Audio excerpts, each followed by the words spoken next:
একদিকে প্রাক্তন আইপিএস, অন্যদিকে অভিনেত্রী পীঠস্থানে পুজো দিয়ে শুরু করলো প্রচার। একদিকে সিদ্ধপীঠ, অপরদিকে সতীপীঠ, আর এই দুই পীঠস্থানে দুই প্রার্থী পুজো দিয়ে প্রচারে নামলেন। উল্লেখ্য, আজ মা তারাকে পুজো দিয়ে ভোটের প্রচার শুরু করলেন বীরভূম লোকসভা কেন্দ্রের বিজেপি প্রার্থী দেবাশিস ধর। নাম ঘোষণার পর গতকাল সন্ধ্যায় বীরভূমের সিউড়িতে বিজেপির দলীয় কার্যালয়ে পৌঁছান তিনি। সেখান থেকে আজ বেলা 11:30 নাগাদ তিনি তারাপীঠ মন্দিরে আসেন। এরপর মা তারাকে পুজো দেন তিনি। তারাপীঠ মন্দির থেকে বেরিয়ে বৈকালে নলহাটির দলীয় কার্যালয়ে কর্মীদের সঙ্গে বৈঠক করেন তিনি। বৈঠকের শেষে 51 পীঠের অন্যতম পীঠস্থান নলাটেশ্বরী মন্দিরে পুজো দিলেন বীরভূম লোকসভা কেন্দ্রের বিজেপি প্রার্থী দেবাশিস ধর, এমনটাই খবর। অপরদিকে আজ সকাল 10টা নাগাদ সাইথিয়া নন্দিকেশ্বরী মন্দিরে পুজো দিয়ে ভোটের প্রচারে নামলেন শতাব্দী রায়। তবে রাজনীতির লড়াইয়ে কে কতটা এগিয়ে বা কে কী মন্তব্য রাখলেন, চলুন শুনবো তাদের মুখ থেকে। Bureau report, target Bangla news. আমরা প্রত্যেকেই সেই লক্ষ্মীর ভান্ডারের লক্ষ্মী হয়ে বসে আছি। আসার সময় দেখছিলাম ওপরের ছাদ থেকে, বারান্দা থেকে আমার গায়ে ফুল ছুটছিল। আমি তখন ভাবছিলাম যে এই ফুলটা না ছুড়ে ভোটটা ছুড়লে ভালো লাগবে। এবং আপনাদের বলি যে আমার আগেও আমি কি বলেছি, আমি কি করেছি, নিজের মুখে বলার থেকে আপনারা বেশি জানেন। মমতা ব্যানার্জি কি করেছে, কি পাচ্ছে, সেটা অন্য কেউ থেকে আপনি বেশি জানেন। সব থেকে বড় কথা হচ্ছে, অন্য কোন দল, যে দলের ধর্মের ভিত্তিতে আপনারা ভাবেন, তাকে যদি কর্মের ভিত্তিতে নির্ণয় করেন, তাহলে দেখবেন যে আপনার পাশে তারা থাকে না। আজকে আপনারা এখানে যারা উপস্থিত আছেন, একবার শুধু চোখ বন্ধ করে ভাবুন তো, গত 5 বছরে, গত 10 বছরে, গত 15 বছরে আপনার সে লক্ষ্মীর ভান্ডারে হোক, স্বাস্থ্যসাথী হোক, কিংবা আপনার মেয়ের সমস্যা হোক, আপনার শাশুড়ির অসুস্থতা হোক, কি আপনার ছেলের পরীক্ষার কার্ডের, অ্যাডমিট কার্ডের জন্য হোক, যার কাছে গেছেন, যাদের কাছে গেছেন, তারাই আমাদের এই নেতা কিনা। আপনারা বলুন, একজন এখানে হাত তুলে বলুন যে না দিদি, আমি তো গেছিলাম, অমুক দলের অমুক নেতারা আমাকে সারা বছর সাহায্য করে।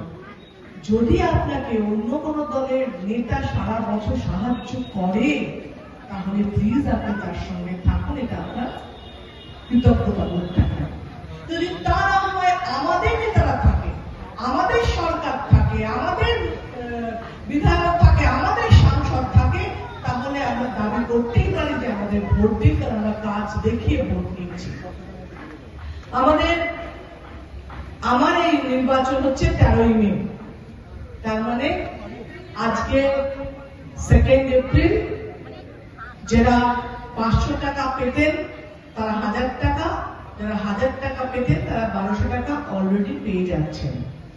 দ্বিতীয়ত, মে মাসে এরকমই 1-2 তারিখ আসবে, যখন আপনারা পেয়ে যাবেন। ভোট দেবেন কবে? 13 তারিখ। তার মানে অন্য দলের মতো এই কথা বলছি না যে ভোট দিন তারপর দেব। আমরা বলছি দিয়েছি, আমরা কাজ করেছি, এবার ভোট দিন।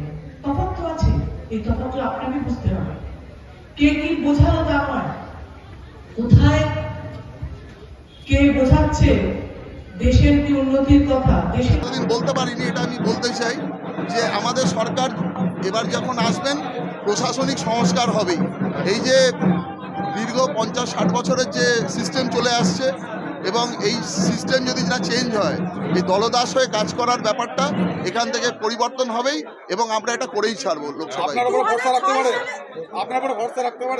একদম পারে। এটা আমার জুনিয়রদের জন্য এবং সিনিয়রদের জন্য, বোধ তাদের জন্য বার্তা, যাতে কোনো রকম আমরা চাই মেরুদণ্ড সোজা থাকুক এবং নিরপেক্ষভাবে কাজ করুক। তার জন্য আমার পার্টি বা ওনার পার্টি ডিফারেন্স যেন না হয়। অতীতের নির্বাচনে দেখা গেছে বীরভূমে প্রচুর সন্ত্রাস হয়েছে, সেই সন্ত্রাসের মোকাবেলা কিভাবে করবেন? অতীতে দেখা গেছে প্রতিটা নির্বাচনে সন্ত্রাস হয়েছে প্রচুর, সেই সন্ত্রাসের মোকাবেলা কিভাবে করবেন?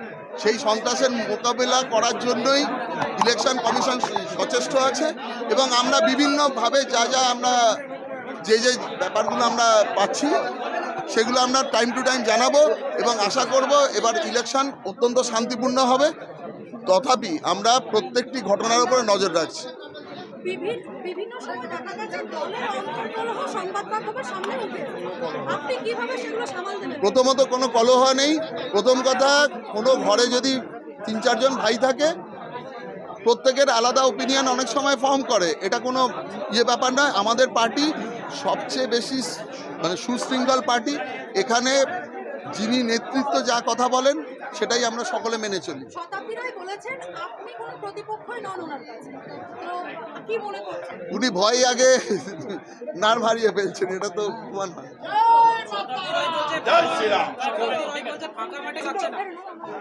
উনি ফাঁকা মাঠে খেলতে ভালো লাগছে না, তো ওনার আরো যদি মনে হয় আরো কিছু উনি ক্যান্ডিডেট দাঁড় করিয়ে ওনার প্রতিপক্ষ বাড়িয়ে দিই, আমি কি করতে পারি ভাবছি। আমরা জিতছি, আমরা আর কিছু ভাবছি না। আমি বলে হ্যাঁ, শীতলকুচিতে কত বড় ভাওতা ছিল মানুষ এটা বুঝেছে। ওই যে একটি অডিও ক্লিপ যে এসপিকে ফাঁসাও, আর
बोलो सगल भगवान महावीर स्वामी की जय हो। बोलो सगल भगवान महावीर स्वामी की जय हो। बोलो सगल भगवान महावीर स्वामी की जय हो।